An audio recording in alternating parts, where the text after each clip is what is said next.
MG Batelma, des actualités uniques, dynamiques et renversantes dans le journal TV. Fety manitra be hatramin'ny 12 jolay fiainam-bidy 10 hatramin'ny 10 isan-jato manerana ny magasin Patimax rehetra. Andriamoary tara saudi isan-jaro. Patimax, la qualité au meilleur prix. Vous présente Ny vaovao.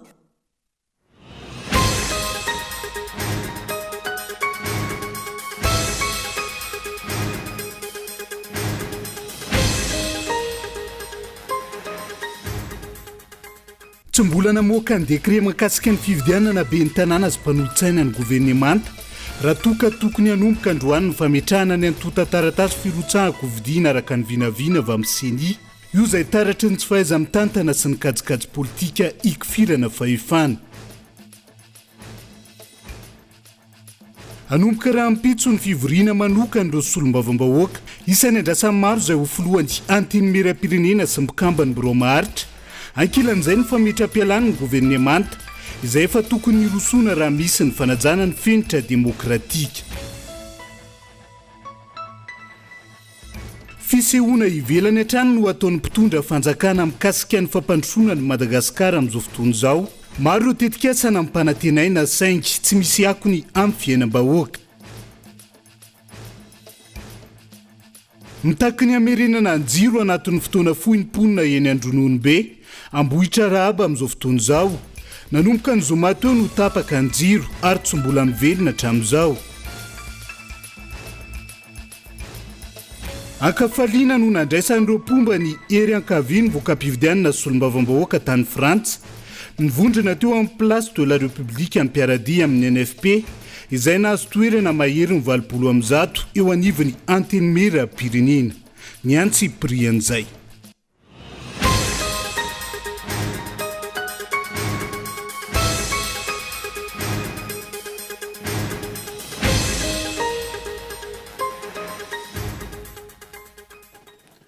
Finaritra tomboka lasy tongovavy tonga soa indray atao anaty fotoana ny fampalalam-bavao amin'ity ala ity atena ny araba ary manasanao ihany koa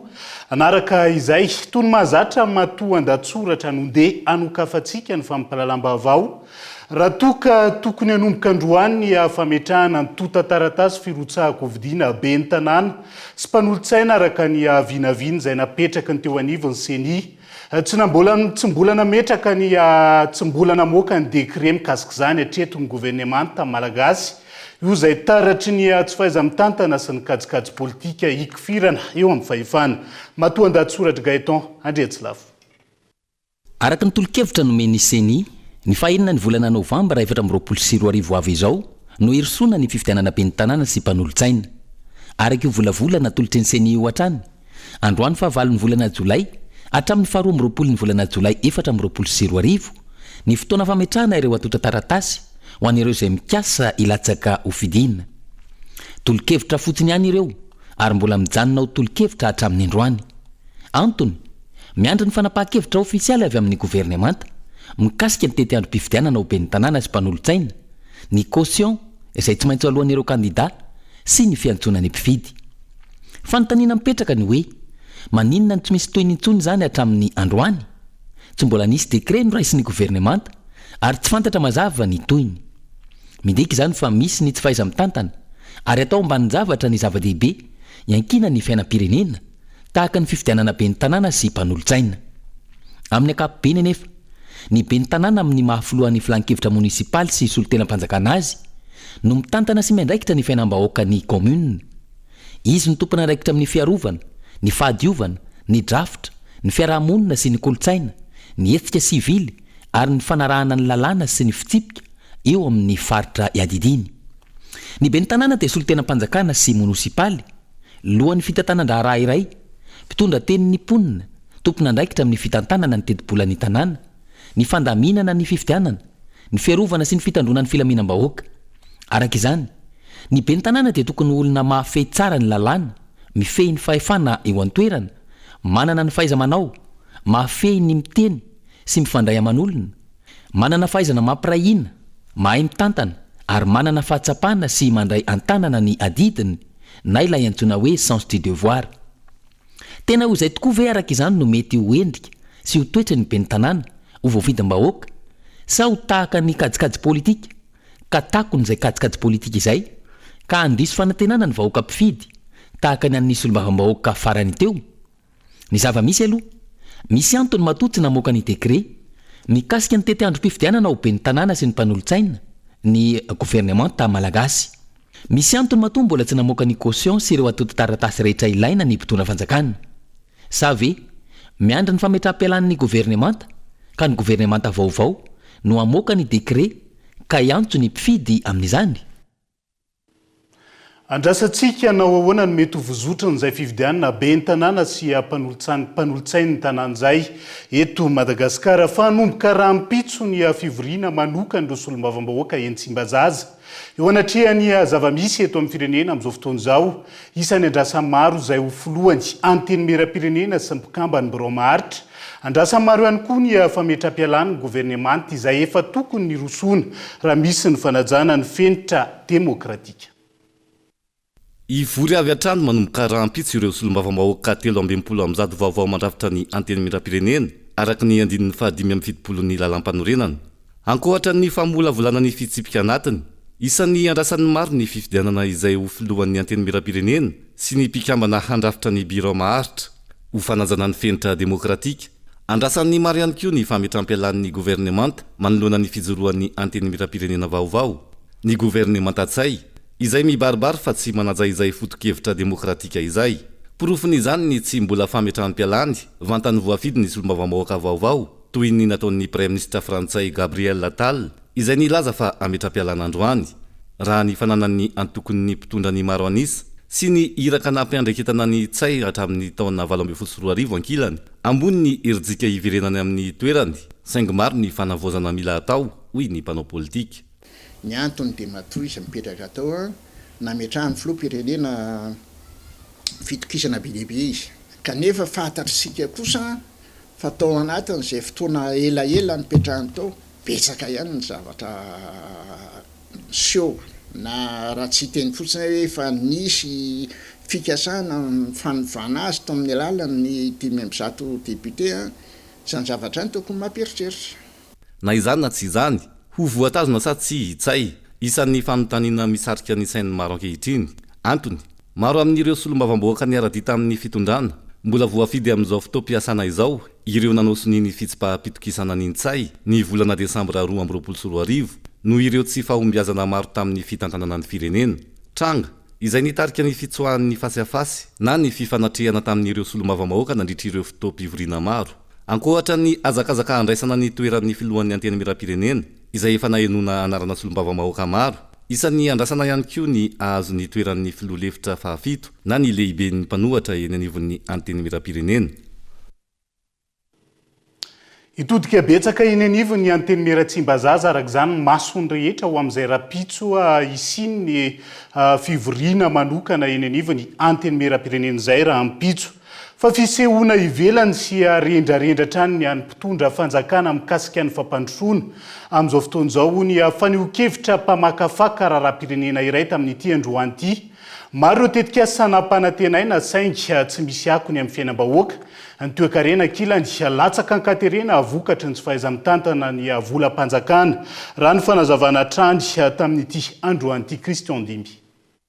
Bankiropitra ny fanjakana malagasy amin'izao fotoana izao ka voatery miankin-doha tanteraka amin'ireo mpamatsy vola avy any ivelany. Ahitana taratra izany ny fampihenana ny fandaniana ny volam-panjakana anatin'ny teti-bolam-panjakana na sipantsina na ny LFR 2024. Fihenana izay manodidina ny 7.7 isanjato na vola mitetina 7.7 miliara ariary. Maro ireo tetikasa-panjakana nampanantenana izao fitondrana izao saingy mihisatra na ihany koa tsy ahitana toerana intsony ny fampandehanana azy ireny. Isan'izany ohatra ny tetikasa autoroute na ny lalambe migodana izay nandaniana vola antapitrisany $, nanomboka tamin'ny taona 2024 ary nolazainy Andra Joelina fa ho vita ny 20 kilometatra amin'izany ny faran'ny taona 2024 lasa teo. Saingy nivadika indray ny fampanantenana ka lasa 15 kilometatra hatramin'ny faran'ny taona 2024 avy izao. Taka izany ihany koa ny teleferika izay nolazaina fa anomboka hiasa ny 19 Jona lasa teo saingy mbola mijanona ho andrana hatrany izany hatramin'izao. santionany ihany ireo fa mbola maro ireo tetika asa-panjakana izay mijanona ho fampanantenana pôkady sisa angehitriny ho tsarain'ny tantara arak'izay asa vitany araka izany ny mpitondra fanjakana manoloana ireny oeraoera sy rendrarendra nampanantenany ny vahoaka malagasy ireny hoy ny mpamakafaka raharam-pirenena androany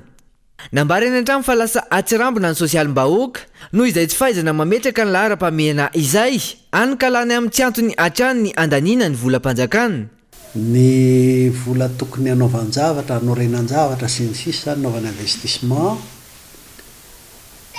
maty sasaka zany hoe ny atsasany sisa raha ny vola avy eto atorana ary ngamby izay maty fahatelo raha ny avanivela zany hoe katsana tsy avitinina tsy hanao inona zany amin'ity reny zany a ny rahana amin'ny FMI ny fandiniana ny reny a dia tenenin'ny olotsika hoe tsy manana ny anaovana an'io nareo fa hainao ty fa hatramin'ny fampandehanana raharam-panjakana koa ary a katsana mihitsy a ny volam-pandehanana ny ministera samihafa zany hoe le edivana amin'ny fahantrano zany indrindraindrindra any amin'ny fahasalamana ny any amin'ny fanabeazana ny any amin'ny ohatran'ny hoe fambolena sy fiompiana ka io tsy hoe tsy fahaizana fa ny saina mampanahan'le mpitondra mihitsy any amin'le hoe izy no mitondra izy manana fahefana dia anisan'ny itsarahan'ny vahoaka an'izay rehareha sy mahavitinin ray a isan'ny teboka nampanantenana izao fitondrana izao ihany koa ny fametrahana foto-drafitrasa manara-penitra ohatra akaiky amin'izany ny kianjan'ny Barea Mamasina izay nandaniana vola mitetina fita amin'ny fitopolo tapitrisa dolara na fitopolo sy 200 miliara ariary saingy noporofony teo anivon'ny CAF tamin'ny fitsirihana ifotony nataon'ireo teknisianina fa tsy manaraka ny fenitra takiana andraisana ireo lalao fifanitsanana iraisam-pirenena ity kianja no lazaina fa manara-penitra ity toy izany ihany koa ireo terrain lazaina fa manara-penitra amin'ny distrika maro izay mahatratra amanjato miliara maro nefa tsy vita ny ankamaroany ary ireo vita kosa tsy manara-penitra arak'izay oeraoera lazaina mpitondra fanjakana ankehitriny tsy magaga raha toa ka vitsy anisa ireo antaleta malagasy hiatrika ny Jeux Olympiques any France amin'ny 29 Jolay hatramin'ny 1 Aogositra ho avy izao antony maro amin'ireo antaleta ireo no tsy mahatakatra akory ny ofandreo kianja ireny ahafahana mirosa amin'ny fanazarantena sy ny sisa mena araka izany ny vokatra na eo aza ny traikefa sy ny fahaiza manao n'ireo antaleta malagasy ireo voapirofany koa izao fa endrika ivelany fotsiny ihany any Andrajoelina saingy tsy misy ny politika mazava entina mampiroborobo ny tontolon'ny fanatanjahantena indrindra ny fanomezana sehatra ireo antaleta malagasy ho etrany ny mpamakafaka raharam-pirenena ilay tetika le fitondram-panjakana mihitsy no tsy misy afa-tsy rehareha fanahy rehareha fa tsy fanahy ifanasoa ary zay rehareha zay a zay namany zay misy tsenam-barotra ho an'ny namany mpiara-miremby aminy no alehan'ny fanaovan-javatra na tsy hovanina ary le fanaovan-javatra firy moa ny olona zao manao efa mba navita kianja Barea kosa fa nareo ve zay ny azy ny ataony hoe fandrosoana fa tsy misy hoe tena politika hampivoatra hanampy ny fivoaran'ny baolina kitra ohatra na ny lomano na ny karaté ohatra na ny zavatra fa rehareha tsy magaga araka izany raha mitotongana sy mikorosofana andramanalina trano ny sosialim-bahoaka ankehitriny variana miady seza sy mangorokarena ireo tompona raiky mpanjakana any ka lasa tsy laharam-pamehana itsony izay marary ny vahoaka eny fotiny izay ny mpamakafaka raharam-pirenena izay nanamafy fa tokony atao laharam-pamehana ny kasika ny tetika asa-pamokarana mahomby hoy hatrany ny fanazavana raha mba ny fantoka lalina amin'ny famokarana atsika ary mamoaka zavatra hondrana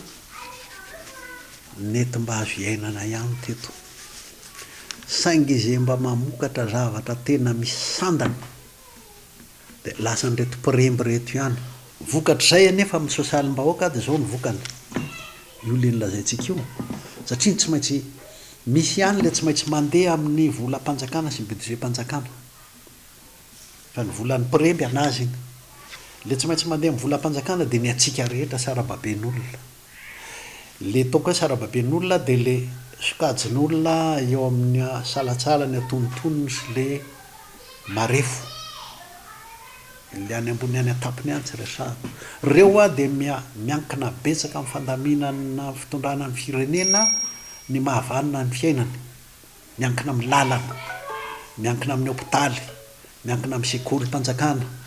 miankina amin'ny sécurité ny fandriampahalemana ny vola nefany a lasa any amin'ny tsy izy daholo ny vola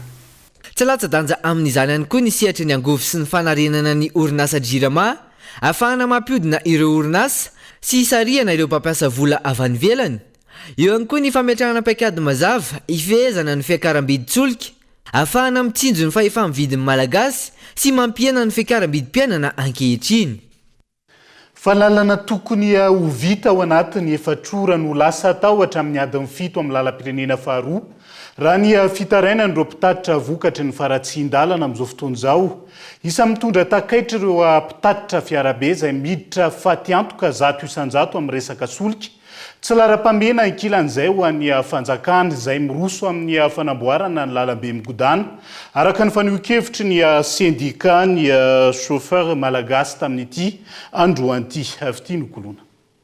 toy izao ny zava-misy eny amin'ny lalam-pirenena faharoa amin'izao fotoana raha ny fampitam-baovao tany amin'ireo mpitatitra 420 kilometatra tsy hiditra any Moramanga no manomboka ny faratsin'ny lalana ankoatr'izay ny miala eo amin'ny ranomafana hatrany Toamasina saika ahitana lavaka avokoa raha toa ka lalana vita ao anatin'ny ora 4 teo aloha ny hitatra hatrany amin'ny fitorany avitana izany ankehitriny miaina anaty faty antoka 100 isan-jato ireo mpitatitra noho ny fandaniana amin'ny solika amin'ireo lalana ratsy lalana misy lavaka aloha zany amin'izao lalana ratsy adiny 20 vita fandriampahalemana koa ohatr'izay malafa raha mafanambatongana tamatavy betsaka aloha betsaka vaty antoka amin'ny fanamboarana ohatr'izany mitombo fahasambana amin'ny lalana ratsy zany ny azo vary miala sabotsy tany ariva aloha zay dia teo anefoka moa rehefa le ratsy be atratra misy trano anankitelo mivandalana dia tsy afaka misy adiny telo afaka tsisy azo mahatornisany le lalana ratsy be dia mahazo le trano eo anatin'ny herinandro fa presque misy an'izay foana ny lalana misy trano taraiky amin'ny lalana ratsy foana dia misy moa zany tsisy lalana dia anefoka moa zany elalela andasy be sy nasy be sy anefoka zany dia hoe miala ohatsapany misy sokatany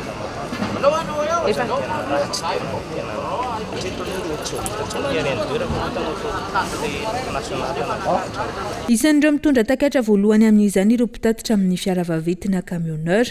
izay miala any Tamatavy mitatitra entana eto Antananarivo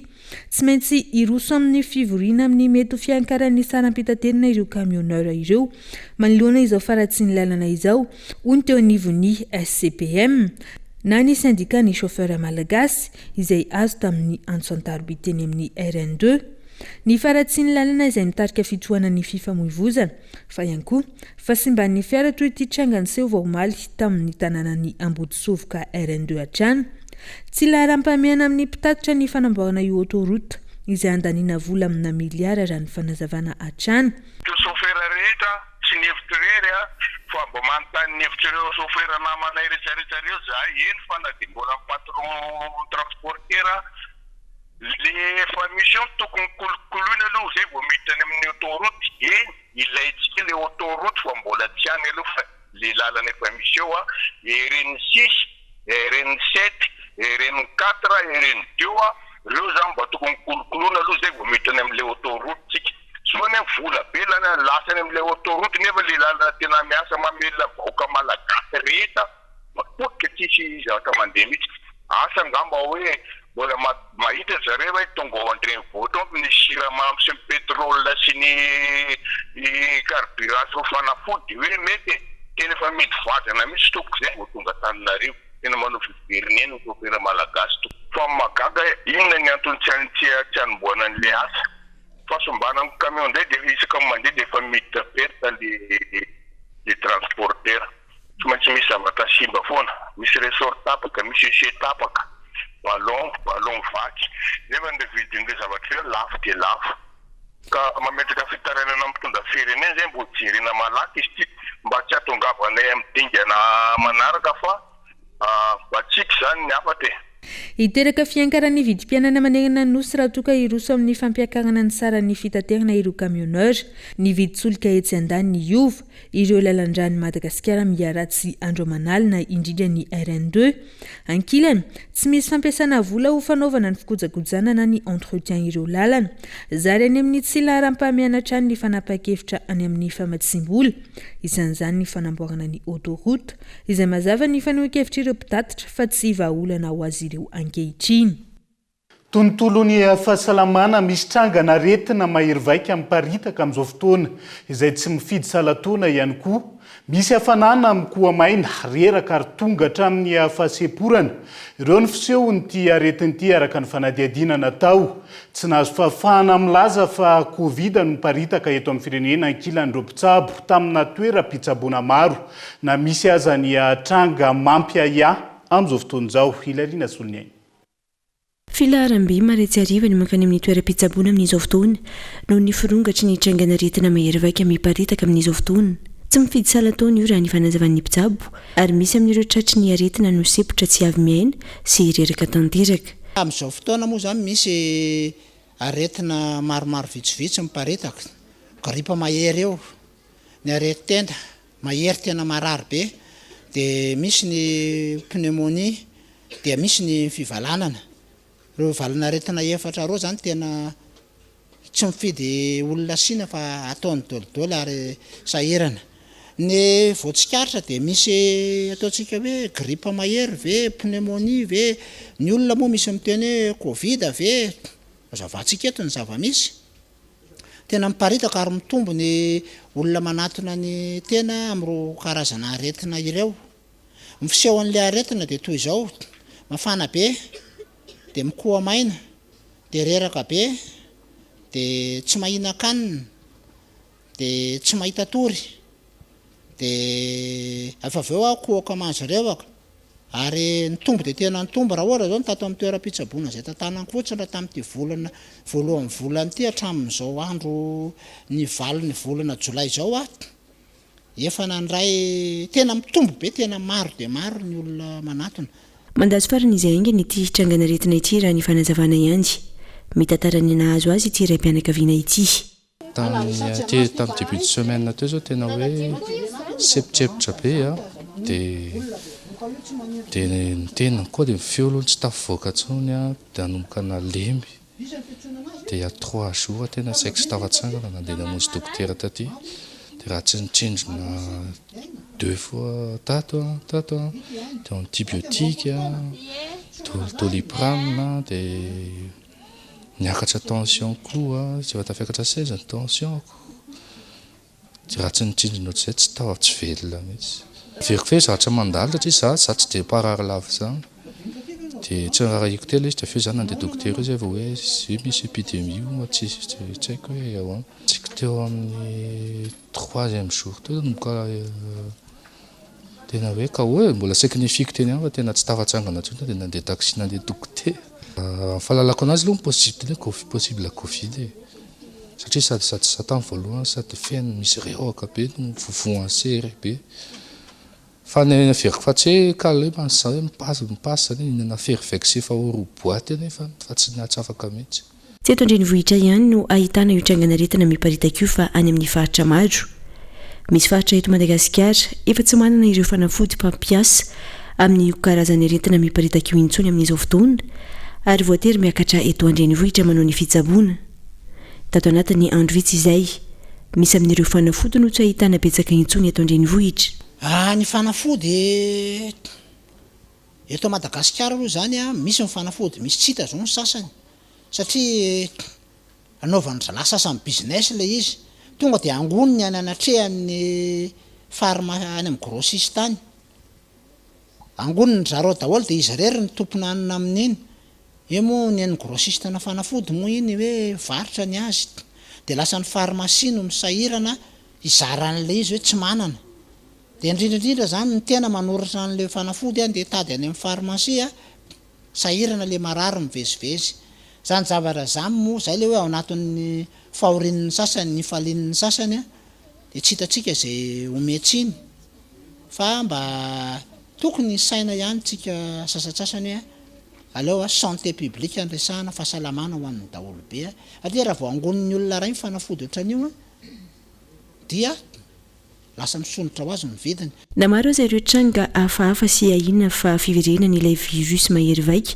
namoizana ain'olona maro taona vitsy lasa izay tsy mbola nisy fanambadranana fampitandremana avy amin'ny ministera tompony andraikitra treto tsy nahazo fahafahana milaza fa covid tokoa no miparitaka eto amin'ny firenena ihany koa ireo mpitsabo raha ny fanadiadinana atao tamina toeram-pitsaboana maro na misy aza ny tranga betsaka ahina raha ny fanadiadiana ihany mbola ireo mpitsabo ihany aloha no manao ny fanentanana amin'ny tokony hitandremany tsirairay tahaka ny famerenana ny fanaovana ny ary vavaorona treto aiza ho aiza ny fandraisana raiky ny fanjakana hoy ny mpaniara vaovao andrasana andripaka olona maro indray ve ity valana retina miparitaka ity vao hanao ny fanentanana samihafa iverenantsika vetivety ny fiainam-pirenena tsy manana politika raha toe-karena mazava mpandrosoana ny firenena ny fitondrana amin'izao fotoana izao antony mampahanitra hatrany ny firenena sy ny vahoaka malagasy ho ny mpahay toe-karena randria mananjara fidèle i Madagasikara izay mitana ny laharana voalohany amin'ny firenena mahantra indrindra araka ny tatitra navoaka ny Washington ho an'ny taona 2022 Daniela Minorso. I Madagasikara no firenena voalohany mahantra indrindra maneran-tany, ahitana tanam-ponina ambony indrindra izay mahatratra 570 isan-jato miaina anaty fantrana lalina araka ny tatitra navoaka ny Watson ho an'ny taona 2022 tranga izay maneho taratra ny tsy fisian'ny politika ara-toe-karena mazava, ny tsy fisian'ny fitantanana mangarahatra manoloana ireo arena voajanahary maro mampiavaka ny Madagasikara amin'ireo firenenkafa hoy ny mpahay toe-karena nanohy ny heviny. Ny zavatra misy zany dia hoe tsy vita ny firenentsika ny mitrandraka ireo arena izay ahafahana mampitombo ny arika-arena faobe zany. Ny arika-arena faobe moa fitaovana iny entina manatratra fampandrosoana fa le zavatra mivoaka ankehitriny zany hoe farantsika ao anatin'ny filaharana nefa ny ataoko hoe ny arena izay voalazako teo dia manana be dia be tsika misy zany tsy fihetezana ao anatin'ny fitrandrahana voalohany ireny arena reny, ary ny faharoa ny fitantanana ilay firenena amin'ny ankapobeny, fa ny farany izay sady tena manan-danja dia ny politika ara-toe-karena mazava anatina fotoana entina manatanteraka azy izay ataoko hoe tsy ampy sy tsy mazava ilay politika, tsy ampy satria nahoana tsy fantatra tsara zany hoe inona ny tena tanjontsika ara-toe-karena zany, hoe tena le fitrandrahana ny arena kibony tany ve ny tena etitsika mampitombo an'le arika-arena faobe sa ny fanondranana exportation ireo produits de rente izay mampalaza antsika ireo vanille, jirofo, cacao sy ny sisa iarahantsika malala amin'ny vidin'ireny zavatra ireny amin'izao fotoana izao, sa ny fizahan-tany ve iarahantsika malala ny toe-java-misy eto, ny lalana, ny foto-drafitrasa sy ny sisa voavaly mazava ve zany teboka vitsivitsy zany. Ankoatra izay, any amin'ireo tetikasa tsy lara-pamehana toy ny fananganana ireo foto-drafitrasa izay tsy mamaly na mampianakory ny tany fantrana eto Madagasikara no hiazaka zany ny fanjakana ankehitriny, raha tokony hompana manokana amin'ny fanarenana sehatra maro izany ahafana mampiakatra ny arika-arena faobe raha ny fanazavana trany. Hiatrehana izay fantrana mitombo isan-taona izay araka izany, vahaolana fohy-ezaka ho ny mpahay toe-karena ny fametrahana sehatra mazava ahafana misintona sy mampirisika ny fandraharana anatiny, vahaolana antononezaka ny fanatsarana ny seha-piariana, ny sehatry ny fampiasam-bola ahafana misintona mpampiasa vola avy any ivelany, ary ny lavitrezaka ny fitrandrana ireo arena voajanahary sy arena arak-olona. atongavana amin'izany mitaky fahavononana mitaky finiavana sy politika mazava fa tsy vaolana vonjimaika sy petatoko tahaka ny zava-mitranga amin'izao fotoana ka mahatonga ny Madagasikara ho gisitra hatrany amin'ireo firenena maro maneran-tany indrindra ny aty Afrika. dia izay ihany koa no hoentsika amin'ny seny vetivety ao anaty doka fohy mbola maro ny fanadiadiana sy vaovao-misongadina mbola hoentina aminao rehefa avy eo santiona ny fitakiny roaponina eny Andonono be Ambotra Raba makasika ny fahatapahan-jiro eny an-toerana ny jiro any an-toerana izay tapaka nanomboka ny zoma lasa teo hatramin'ny androany io ihany koa ny resaka andia ambalalany amin'ny distrika ny Ambohimasoa amin'izao fotoana izao aza misaraka amin'ny ary rehefa avy eo.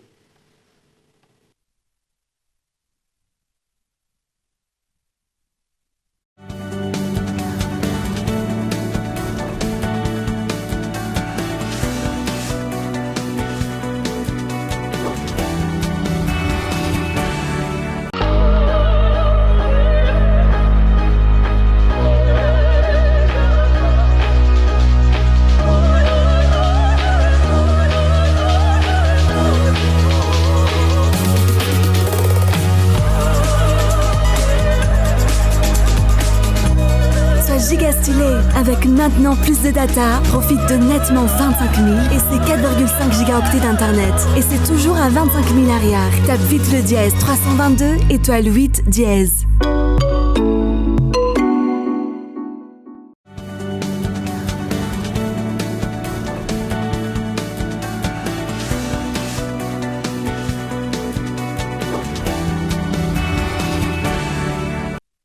Arabatrano tomboka lasy tongo vavy tonga soa indray atao anatin'ny tapany faharoa amin'ny fampalalam-bavao amin'ity ala ity. Isan'ny tarantsika izay manao antsoavo amin'ireo orinasa tsy hanary ireo solosaina efa simba fa nolotra izany ho amboarina indray. Ary hozaraina amin'ireo sekoly sy fikambanana mily izany eo anivon'ny Madagasikara fanantenana teknôlôjia. Ny fitoerana misy any Madagasikara fanantenana teknôlôjia eny Behoririka izay notokanana tamin'ny fomba ofisialy tamin'ity androany ity Nelarana Efson. Notokanana androany ny toerana misy ny fikambanana Madagasikara fanantenana teknôlôjia, fikambanana izay efa niforona ny taona 2020. Ny asa fanamboarana sy ny fanodinana solosaina simba ho azo ampiasaina indray no tena ataon'izy ireo. L'organisation Madagasikara fanantenana teknôlôjia ny ataony dia maka récupérer matériel informatique na électronique izay atao hoe tsy ampiasain'ny orinasa intsony dia amboarinay reny matériel reny dia zaranay ho an'ny organisation na olona tsotra izay mila anazy. Efa betsaka ny olona nisitraka an'ilay izy atao hoe la classe ohatra na ohatra misy association na ino moa le mpitaiza zazakambota reny. Ny tanjona ilay izy zany dia anahenana ny fandotona tontolo iainana satria reny matériel reny raha ohatra ka ritsy any amin'ny toerana izay tsy tokony hanarinana azy dia mandoto tontolo iainana ilay izy nefany ao anatin'ireny appareil reny mbola misy zavatra azo récupérena ahodina andray mandeha na misy koa ny sasany azo mbola amboarina dia ampiasaina andray mandeha zany. Na site web anay mft.mg dia ao anatiny ao nareo afaka miteny nareo hoe izay manana matériel tsy ampiasaina dia manana entreprise miara-miasa aminay koa izay MHTM Madagascar Tech and Marketing misy call center ny ao anatiny dia izay zany miincité ny ino moa atao hoe orinasa eto Madagasikara zany hoe mba anomen'ireny matériel izay ampiasainy zareo reny intsony ho amboarina mba omena aina vaovao zany. Misy ny mpiara-miombonantoka izay hananoana ny fikambanana izay tonga nanatrika ny fanokafana ny fitoerana misy azy ireo. I'm from Canada representing ERA. Salama tompoko ny anarako dia ny Lashin ary zao dia solitenan'ny ERA Electronic Recycling Association tonga eto Madagasikara miara-miasa amin'ny MFT Madagasikara fanantenana teknôlôjia ary raha ohatra ka misy orinasa dia iara-iasa aminay dia misokatra amin'izany zahay ka mankasitraka lehibe tompoko. Come and check out our store. We'll give you some good deals. Entina anampiana ny mpiarabelona sy ampiroboroboana ny teknôlôjia no isan'ny tanjona anaovana ny hetsika ary isan'ny anaovana anso amin'ireo orinasa. Visy ataoko maromaro angamba ny fananao ino moa efa miara-miasa aminay efa nanome matériel daholo zareo dia ny sasany amin'ireny rehefa nizarany naparitaka amin'ny hoan'ny olona izay mila anazy tsy vidiana ilay izy fa ny service-ny ino moa nitolotra omenay zany dia maka an'ireny matériel reny gratuitement any amin'ilay olona dia récupérenay ilay izy dia anay indray manamboatra an'ilay matériel dia izay ihany koa no mizara anazy amin'izay olona nangataka na hoe olona antsoinay hoe tiana ho ampiana zany mena mamaipoana ilay izy. Eto izay dia manentana ny orinasa miankina na tsy miankina fanjakana mba tsy salasala hiary asa amin'ny MFT anomeny le matériel rehetrarehetra izay tsy ilaina matériel informatique indrindrandrindra fa omena iaina vaovao reny dia ampifalitsika ny mpiarabelona amintsika. Ireo fikambanana na sekoly na ny maro hafa no misitraka ny solosaina izay havitan'izy ireo raha ny fanazavana. Misy ny tranokala izay ahafahana manao ny fangatana raha ny fanazavana hatrany. Ilaina ny fifanampiana sy ny fifanohanana ary ny fanaovana tahiry ao an-tokantrano ahafahana miatrika izao fiainan-tsaro izao nireny mpianakaviana misehatra amin'ny fanamboarana ireny boatin-drakitra ireny tamin'ity androany ity. Vidim-piainana tsy mitsaha miakatra izay tsy vitan'olon-tokana intsony ny fiatrehana azy ka antony ilaina izay fifanohanana ny mpianakavy izay eo amin'ny lafiny fampidiram-bola raha ny fanazavana netiny ao anatin'izay asa miavaka izay Daniela Minoaso. Ankoatra ny vola hividianana ireo entana fampiasa amin'ny fiainana andavanandro izay tsy mitsaha niakatra ankehitriny, ny salam-pianarana ankizy, ny hofatrano, ny faktoran-jiro sy ny sisa, maro ny vola tsy maintsy tadiavina ny tokantrano iray isan'andro sy anatin'ny iray volana. Raha izao fiainana mihasarotra sy mihamafy izao izay nohanina androany tadiavina androany, tsy vitan'ireny mpianakaviana na raim-pianakaviana irery fa ilana ny fifanohanana sy fifanampian'ny rotonta ny fampidiram-bola ao an-tokantrano ahafahana miatrika fiainana. Hoy ity ireny mpianakaviana izay nisafidy nanamboatra boatin-drakitra ity hanampiana ny vadiny eo amin'ny lafiny fitadiavana. Izy aloha amin'ny lafiny indray izy tsy ampy satria tsy mampy anazy efa miakatra be le vidim-piainana dia tsy maintsy hoe zany hoe mifanohana foana le mpivady ohatra izy hoe manana asa manokana izy dia izay vady aman-jana manana asa manokana ihany koa dia afaka mifamely le izy rehefa avy eo. Fa raha vao manantena fotsiny hoe an'le lehilahy rery dia tena tsy ampy moa raha vao tia rery koa dia tsy ampy satria ny trano hofana, ny matériel rehetrarehetra vidiana, ny ankizy mianatra, ny ekolazy mpianatra eo an-daniny dia tena izay mahatonga azy hoe tsy ampy. Misy andro ny ara raha vao anatin'ny fandoavana hofatrano dia tena hoe tsisy maso-karena mihitsy. Fa arak'ilay teninao hoe manatsofoka kely zany ianao ao anatin'ny boaty io dia rehefa tena misy ny ana dia afaka mamaky an'iny. Dia iny indray ny ahodina avy eo akana an'ilay entana. Teo amin'izay lafiny fanamboarana boatin-drakitra izay, tsikatra ho ity ireny mpianakaviana ity fa sahirana avokoa ny isan-tokantrano. Isan'ny tranga nandalo teo aminy ary nahitany taratra izany ohatra ny famakiany ireo olona tsokosoko ny boatin-drakitry ny olona akaiky azy. Efa nisy tranga mihitsy, efa tena nisy nefany mampalahelo anazy mety boatin'ankizy ngamba le izy dia le mama no manao an'izay. Dia le mamany ihany no manolo an'le boaty avy eo dia mba tiany zany hoe tsy ho fantatry le zanany le izy nefa le vola ao anaty mifantany foana. Le izy tsy fantatray fa nafantaranay an'le izy zany miresaka izy anankiroa hoe ty ve ho fantany? Tsy fantany io fa ohatran'io ihany dia izay no nahatonga sainana hoe mety boatin'ankizy nalaina zany ty. Fa tsy anazy le izy fa misy ny namay anazy dia hoe alalo volany ihany naty no alaina. Nefa tsy mety zany fa tokony miteny marina izy hoe alalo indramiko ny volanao anaty boaty dia averiko amin'izao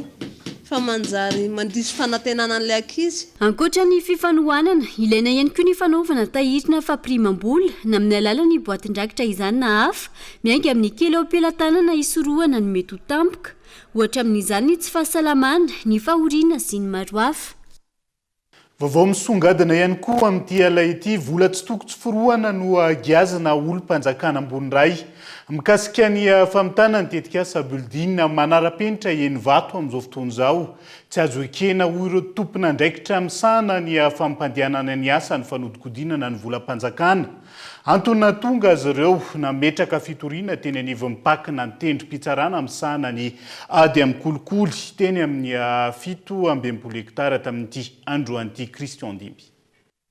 nametraka fitoriana tena anivon'ny pak na ny fitsarana misahana ny ady amin'ny kolokolo teny 67 hektara androany ny tomponantoka misahana ny fampandehanana ny tetikasa bildiny manara-penitra enivato na ny tanàna vaovao lac village nambarany mpisolo vavany fa olo-mpanjakana ambony eo anivon'ny fitondram-panjakana ny tomponantoka amin'ny fanodikodonana ny vola ampandehanana ity tetikasa ity antony mampisatra ny tetikasa nanomboka tamin'ny taona 2024 raha ny fanazavana. Ngarana tongavana eto amin'ny-paky dia resaka marché public.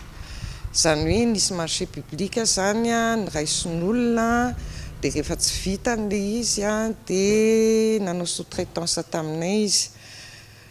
Tsy vita moa zany ilay asa mandrakity ny androany izay ampatsahivina fa projet présidentiel io zavatra io. Fa tsy hoe asa kely hoe manao tranom-panjakana fa tena projet ao anatin'ilay hoe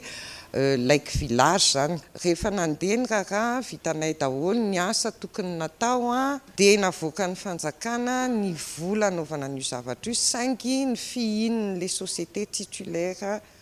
ny marché public les vola mandrakity ny androany tsy vita io projet présidentiel io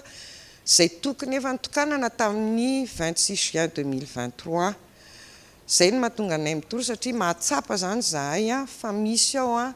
fanapara-pahefana noho izy olona manam-pahefana eto amin'ny tany sy ny fanjakana. Vola antapitrisan'ny maro no takiana ampandehanana ity tetikasa ity ny tomponantoka misahana izany izay velotaraina tanteraka vokatra izay fanagiazany tompona raiky mpanjakana ambony ny volam-panjakana natokana ho amin'izany. Efa nisy vola zany efa nivoaka navitana izay zavatra mety ho hitanareo eny amin'ny like village io. Nisy zavatra natao indray zany faharoa izay nilazaina taminay foana hoe tsy mivoaka le attachement zany azavaiko kely hoe paiement zany midika ny attachement ao anatin'ny marché public. Voaka ny attachement voalohany tsisy problème. Voaka an'izay ny attachement faharoa izay tokony payenay an'ireo fournisseur lehibe eto Madagasikara vola tsy 100 000 francs na 100 millions io fa any amin'ny 700 millions any. Fantatrareo tsara hoe building be reo ataoreo zany tsy vitana vola kely. Io apahana vola attachement fanondroana io zany no nigazan'ilay olona dia tsy afaka manao in'iny zay na hanohy ny asa tsisy matériel ary ny zavatra tena loza amin'ity zavatra ity dia efa nanome relance anay zany reo société fournisseur de matériaux reo hoe hoendahany daholo ao amin'le trano ny zavatra efa voapetaka ao. Zay ny mahatonga anay miteny hoe fanalana baraka ny fitondrana ty zavatra ity. Efa maro ireo endrika fitakiana nataon'ireo tomponantoka misahana ny fampandehanana azy nanomboka ny volana oktobra 2024 saingy minimanao be marenina hatrany ireo tompona raikitra voakasika izany. Tafapetraka tena mipaka araka izany ny fitoriana mikasika ity tranga kolikoly sy fanodikodonana ny volam-panjakana ity andrasana araka izany izay mety ho toyany. Mitaky ny amerenana ny jiro ao anatin'ny fotoana foimpony eny Andronombe Ambotra Rahaba ny atoandro teo. Nanomboka ny zoma lasa teo hatramin'ny androany tapaka ny jiro eny an-toerana noho ny olana misy amin'ny transformateur ny Jirama. Izay voalaza fa mbola hanafarana piesy avy any ivelany ihany koa raha ny fanazavana azo ny mpanao gazety amin'ity androany ity. Apodika avokoa ny asa fitadiavana rehetra orom-ponina nanao Antsoavo hitadiavana vahaolana maritra manoloan'izay ka eto Andriatsilavo.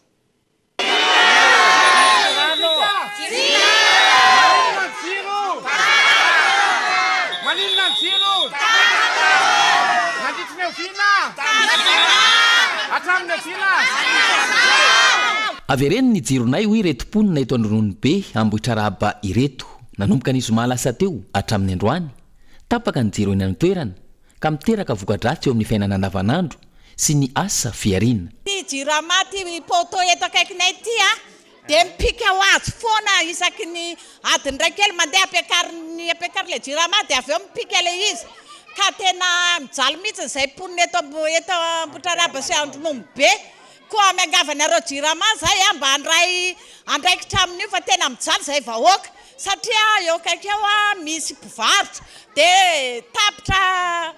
simba daholo ny aorda ny appareil sy ny karazany. Misy marivatra zareo vao tonga dia nalefa kely fotsiny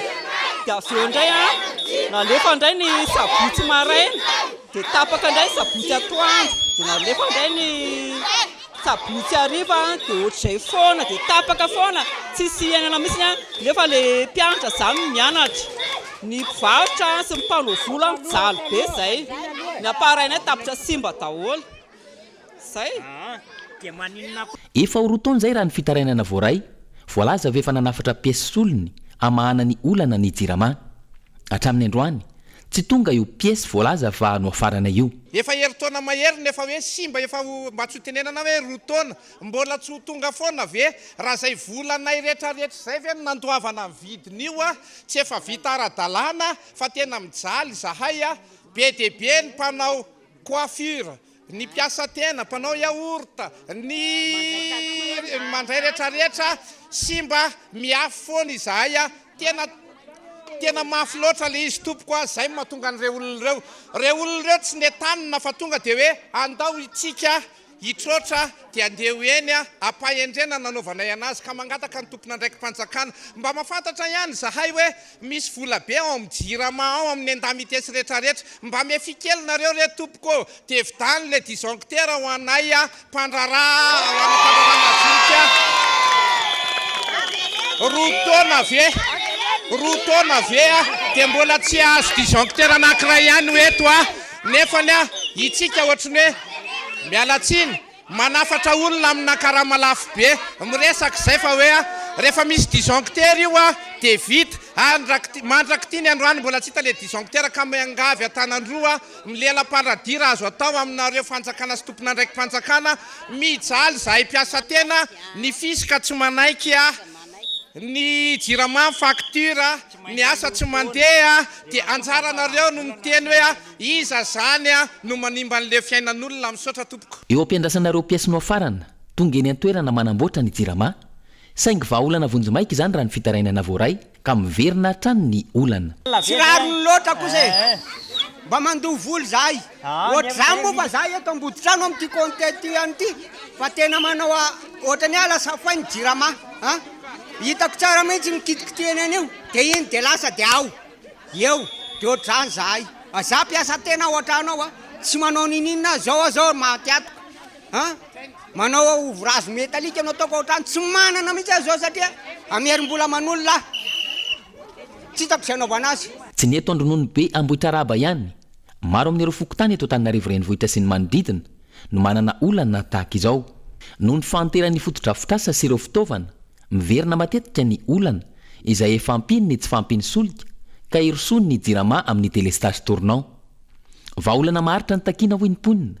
izy ireo izay tsy maintsy mandoha facture amin'ny jirama hatrany isaky ny farany volana io facture io izay tsy mitsahatra miakatra isam-bolana raha ny fitarainana voaray na zara fa mandeha aza ny jiro na ny herinaratra lafomba vao afy fa nandalo ny distrika Nambomasoa eo Andiambalala rehefa avy ny tety fatra maro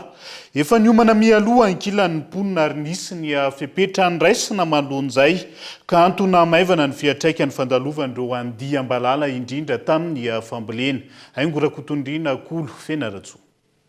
toy izao ny amaroany valalamena izay nandalo tao amin'ny tapitanana Nambomasoa ny andro ny alahady lasa teo izay nampisaviritaka ny ankamaroan'ny mponina tao an-toerana moa ny fahitan'izy ireo io Andiambalala io raha ny fantatra dia avy any amin'ny faritra Andrefanandry no nikisaka nandalo tao amin'ny tapitanana izy io kominina maro no noteteziny arak'izany savesy ny manodidina iny tampoka tamin'ireo mponina moa ny fandalovan'ny tao an-toerana ka fandorona ireny ahitra reny no ny fepetra no raisin'izy ireo nandroka ity Andiambalala ity mba isoroana azy io tsy hanimba ny fambolena araky ny fantatra moa dia io maraina io no nizotra ny azo ny faritra tsy mantsinanana iny ity Andiambalala ity raha ny fantatra ihany koa dia tsy nanimba voly loatra tany an-toerana izy io satria nisy ny fandraisana andraikitra ny mponina tamin'ny fandroana azy io tamin'ny fandoroana ireo ahitra ireo teny amin'ny manodidina ny voly ka antony tsy dia navoakitika firy ny fambolena tao an-toerana izany fa na izany aza nefa dia mitaintaina ihany koa ireo faritra izay mety olalovany ireto Andiambalala ireto ny mety ho vokadratsy izay aterana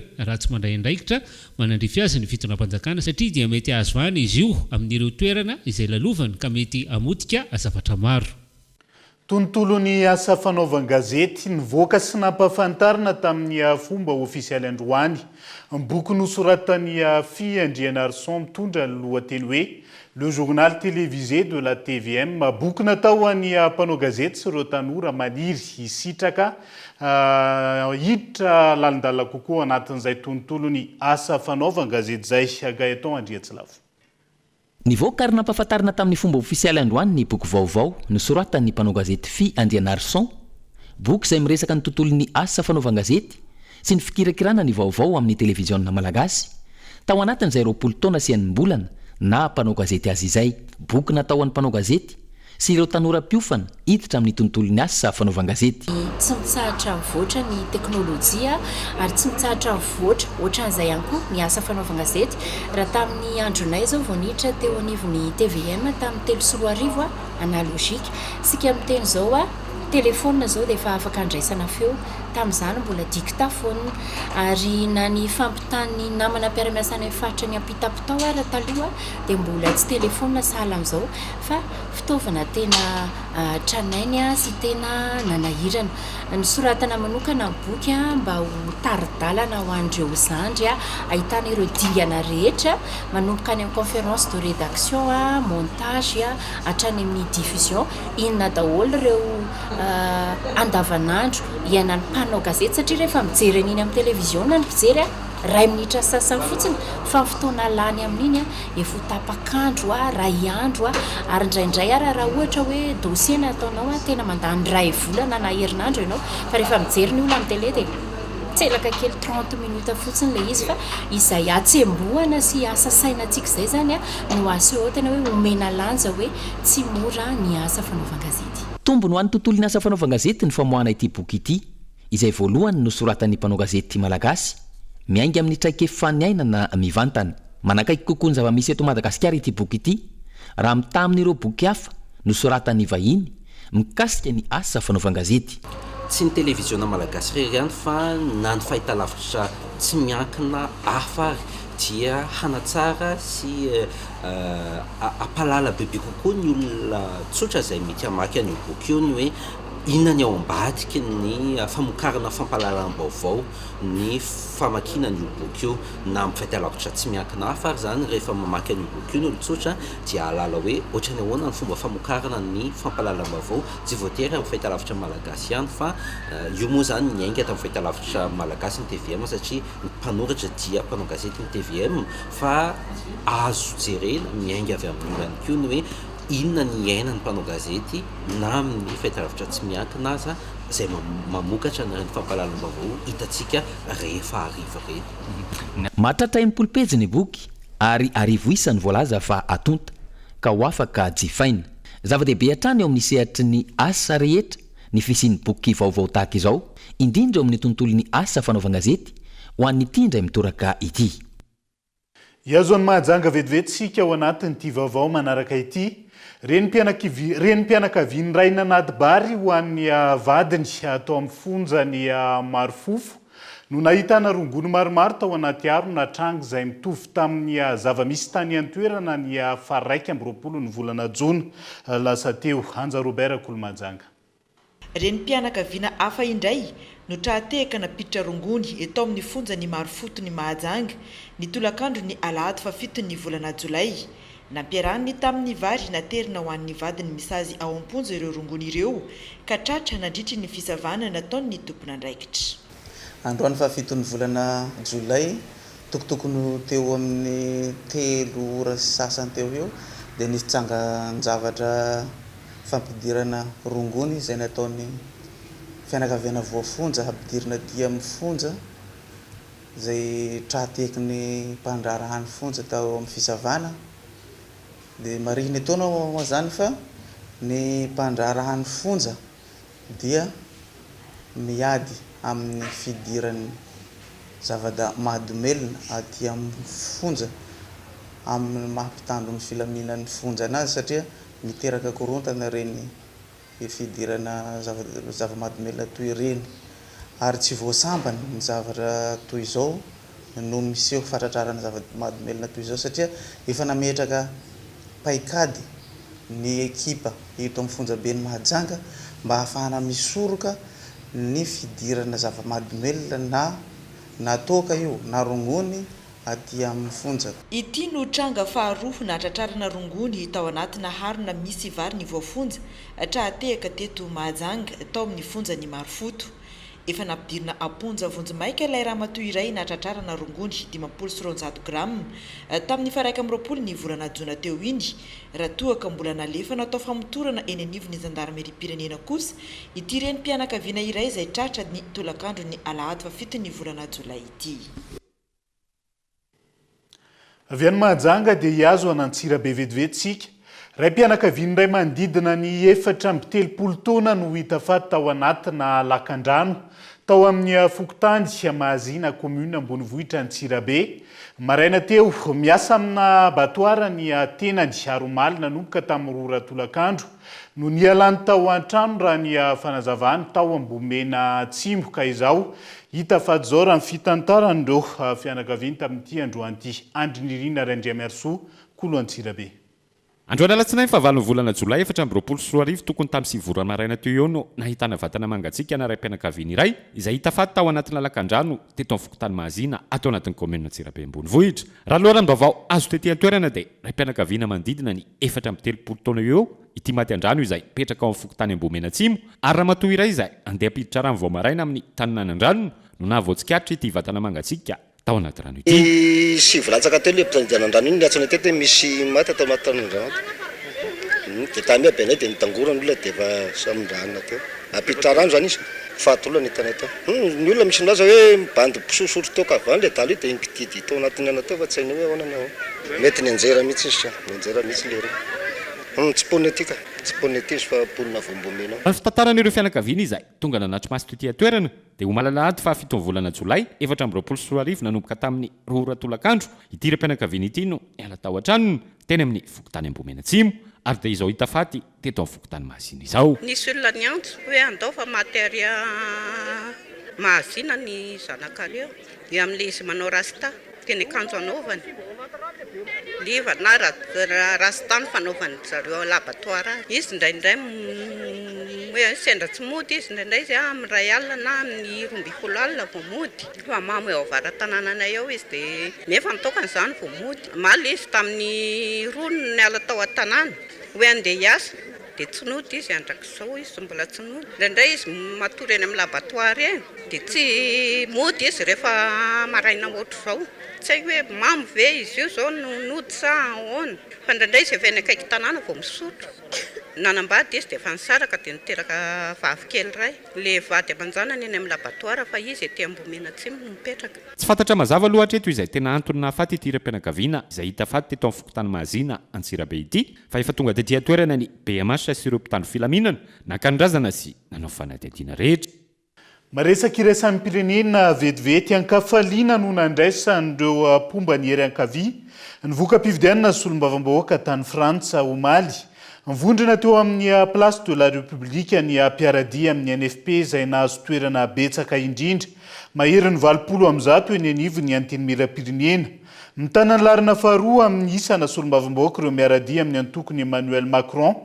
Ametra-pialana araka izany ny Prime Ministre ny antoerana eo amin'ny larina fahatelo ny Rassemblement National. Manana solombavam-bahoaka miisa 320% raha toka toerana manodidina 5% no azon'ny Republikanina raha ny voaka-pifidianana tany antoerana. Dia izay ihany koa no entina manakatona ny fampahalalam-baovao amin'ity ala ity. Naiza misy anao ankasitrahany ianao nanaraka ny fampahalalam-baovao hatramin'ny farany veloma tompoko.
Fety manitra be hatramin'ny 5 jolay fihenam-bidy 10 hatramin'ny 10 isanjato manerana ny magasin Patimax rehetra. Andriamoara sans Sanjar. Patimax, la qualité au meilleur prix. Vous a présenté Ni Vavao. 5G Batelma, des actualités unies, dynamiques et renversantes dans le journal TV.